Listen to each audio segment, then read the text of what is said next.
বর্ণাঢ্য র্যালি ও সমাবেশের মধ্য দিয়ে ব্রাহ্মণবাড়িয়ায় জাতীয়তাবাদী স্বেচ্ছাসেবক দলের ৪৫ প্রতিষ্ঠাবার্ষিকী পালিত হয়েছে। দুপুরে এ উপলক্ষে জেলা পরিষদের সামনে থেকে একটি র্যালি বের হয়ে শহরের প্রধান সড়ক প্রদক্ষিণ শেষে ব্রাহ্মণবাড়িয়া প্রেসক্লাবের সামনে শেষ হয়। পরে জেলা স্বেচ্ছাসেবক দলের আহ্বায়ক দেলোয়ার হোসেন দিলীপের সভাপতিত্বে সদস্য সচিব মোল্লা সালাহুদ্দিনের সঞ্চালনায় আয়োজিত সমাবেশে প্রধান অতিথি ছিলেন জেলা বিএনপির সিনিয়র সহসভাপতি জহিরুল হক খোকন। উপস্থিত ছিলেন জেলা বিএনপির সহসভাপতি এবিএম মমিনুল হক, সহসভাপতি নজিরুদ্দিন আহমেদ, সহসভাপতি আবু শামীম মোহাম্মদ আরিফ, যুগ্ম সম্পাদক নূরে আলম সিদ্দিকী, যুগ্ম সম্পাদক মোহাম্মদ মুনির হোসেন, সাংগঠনিক সম্পাদক আসাদুজ্জামান শাহিন, কোষাধ্যক্ষ মিজানুর রহমান, জেলা স্বেচ্ছাসেবক দলের সিনিয়র যুগ্ম আহ্বায়ক মোহাম্মদ আরমান, সদর উপজেলা বিএনপির সাংগঠনিক সম্পাদক সালাহুদ্দিন আহমেদ সহ অন্যান্য নেতৃবৃন্দ। এই সময় বক্তারা বলেন, ছাত্র জনতার আন্দোলনে ফ্যাসিস্ট আওয়ামী লীগ সরকারের পতন হলেও তারা প্রতিবেশী দেশে বসে এদেশের নির্বাচন বানচাল সহ অস্থিরতা তৈরি করতে ষড়যন্ত্র করছে। তাই সকলকে সজাগ ও সচেতন থাকতে হবে, কোনোভাবেই যাতে এদেশে ফ্যাসিস্টদের ঠাঁই না হয়। বক্তারা বলেন, আজ অনেকেই নানা প্রশ্ন তুলে আসন্ন নির্বাচনকে প্রশ্নবিদ্ধ করার পায়তারা করছে, তবে আগামী ফেব্রুয়ারি নির্বাচন বানচাল করার ক্ষমতা কারণ নেই।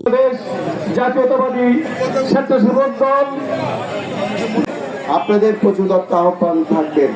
আগামী দিনে আমরা যদি মনে করি এই ফ্যাসিস্ট সরকার দেশ ছেড়ে পালিয়েছে, লুটেরা সরকার দেশ ছেড়ে পালিয়েছে, কিন্তু এটা বলে বসে থাকলেই চলবে না।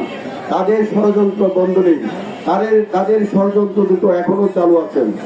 পক্ষ থেকে অসংখ্য ধন্যবাদ এবং কৃতজ্ঞতা প্রকাশ করছি।